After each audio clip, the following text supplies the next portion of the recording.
development. Yet, the number one question, whether it's government, whether it's NGO, whether it's public sector, whatever, or private, you know, when I talk to the CEO of a company, you know what's the number one issue the fella has? I got no leaders lah. I got a big problem, not enough leaders. Everywhere, guaranteed one, this is the answer. Can you help me develop leaders? Why? Even though we spend so much money. We spend a lot of money. I think all of you all go for course in INTAN. Everybody, we go for a lot of programs. But why got not enough leaders? Because we don't understand what leadership is. So let me ask you, what is leadership? Just get, what is leadership? What is leadership? Throw out. Short. No wrong answer, man. What's leadership? Influence. To influence and to lead more people to be of the same objective. Okay, to lead people to an objective, to influence, to, I heard some of vision. What else? Huh? Bring the best out of somebody. What else? Inspire. What else? All right now so far. Huh? Okay, all over. Some more? Got some more, right? I tell you, if I really ask you to write down, you will come out with a list like this. Correct, right? Influence, assertive, determined, creative, vision, all these things are correct, right? Anything wrong here? All correct, right? But you know what's the problem? Idris Jala got all this or not? Jack Welch got all this or not? All our best leaders in the world got this or not? Not all, right? So, we teach people how to get these skills. Yet what? Is this leadership? So let me ask you, let me phrase this differently. Let's take two things from here. Okay. Which is more important for a leader, to talk or to listen? Just shout. Talk, listen. Okay, never mind. Another question. Which is more important for a leader, to be humble or to be assertive? Which are more important? I ask you. Humble. Okay. Which is more important, a leader, to be big picture or in the details? Big picture. No need to be details. So your CFO can, or your finance person can cheat you nicely. Now, you notice these are two opposites, right? Talk, listen, humble, assertive, big picture in the details. I can go on. I got 40 different extremes. These are all leadership traits, but they are complete opposite, you know. Now the problem is this, you know. Actually, you're right, both are important, right?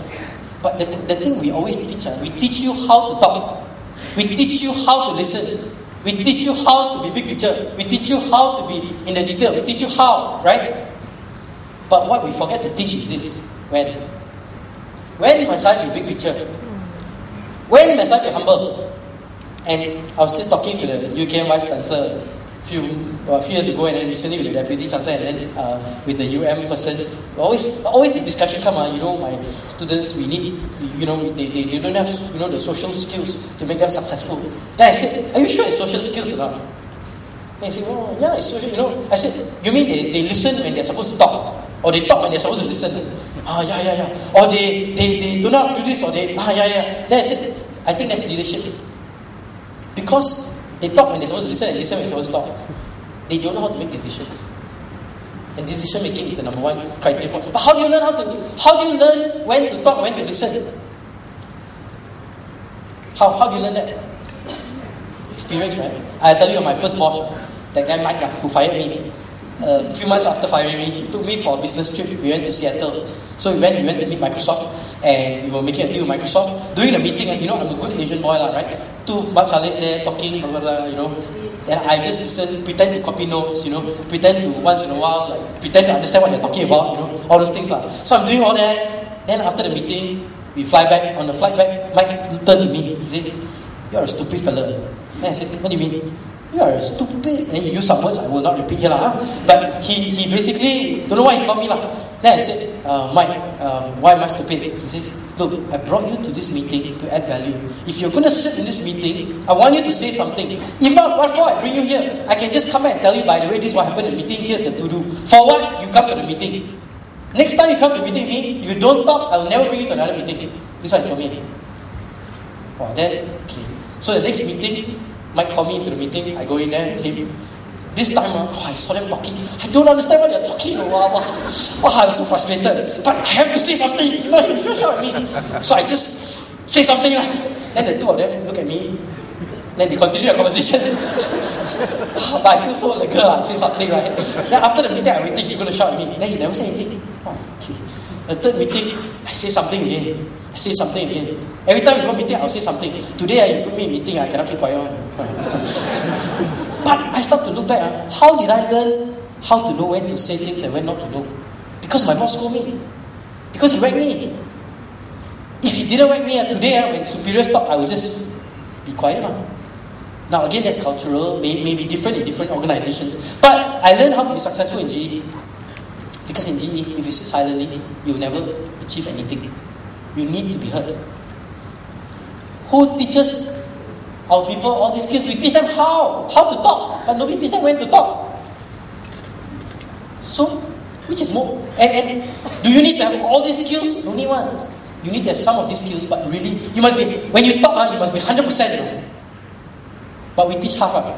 You learn a little bit about how to talk, a little bit how to listen. But you need to be very good at how to talk, but you also need to be very good at how to listen. You need to be very good big picture, very good detail, very good. It's extreme, And leadership is all that, It's when, And I tell you, I was working in NBC in 1997. And do you remember, I don't know if you remember, in 1997, there were two important women who died. The first one was Princess Diana. Remember that? So she died on Friday, and I got a call. I was running the news and sports division with my producer, so I was the finance guy. So my producer called me at night, afternoon in the US. Hey, come in, I need to talk to you. So okay, I went in. He says, this Princess Diana died. I said, yeah, I heard about it. He says, should we send a crew to London? Can you crunch the numbers? Do we have enough money? I said, crunch. I said, no way, we got no money. Then he said, send one person, just go and cover, because all the other networks should cover. So we sent one person, and we are number, in the US got 4 TV networks, CBS, NBC, ABC, and Fox. We are NBC, we are number 4 in news. Okay, so you're the lousiest means nobody will advertise with you. So because you're lousy, you become even lousier and lousier, right? You'll never get any resources. So we got no money. So we sent one guy to London, and 1 week later he called my office, hey, somebody else died, Mother Teresa, how? Then I said, actually all the networks are not sending anybody to Mother Teresa because Diana is very juicy, a lot of scandal, all the nonsense happening, this fella, that fella, you know what, this fella had drink. So we said, very, very juicy. But then both of us talked about it and said, you know what, if nobody is sending, maybe we cover Diana, we cover Mother Teresa. So we sent a crew to Calcutta to cover the funeral of Mother. We're the only network who cover Mother Teresa. And that night, I sat down with my production team and I went through a lot of stories about Mother Teresa. Because I was doing the obituary. In the morning, we're going to kick off with the obituary, then go to the funeral. And one story that I picked up, which fascinated me, was this story about Mother Teresa, her first time coming to India. She went into India, and she went to a bakery selling bread. And he went into the bakery and she said, Baker, I need you to give me free all this bread for my poor little orphanage kids. Wow, the baker got very angry. Matsale woman coming here asking me free some more. Slap her, give her one tight slap. Pop. How dare you ask me free food? Slapped her. Now, when somebody slapped you for doing good, what would you do? Just think, what would you do? You're doing so good, you come from another country, you go to India, you're helping. Just ask this fella nicely. He didn't shout at her, he asked nicely, please give me some food. Give her one tight slap. What would you do? What would you do? Slap back, right? Okay, this is what Mother Teresa did. She calmed herself, she said, oh, thank you very much for that slap, I deserved it. I shouldn't be asking you like that. Then she paused for about 3 seconds, then she said, now give me my bread, I want my bread, and my kids are hungry. Wow, she was aggressive. Then the guy slapped her again. Then she calmed down, thank you for the slap. Wow! For about 10 minutes, she kept doing this until the guy was so fat. Get the bread, take it, don't ever come back here, go away.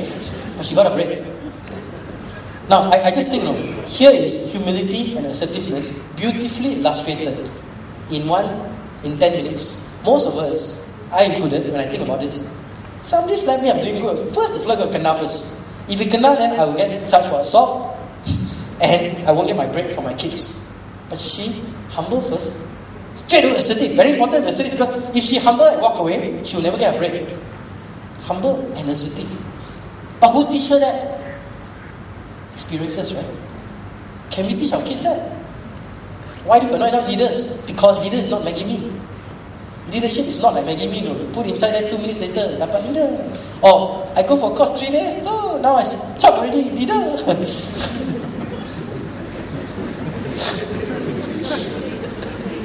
leadership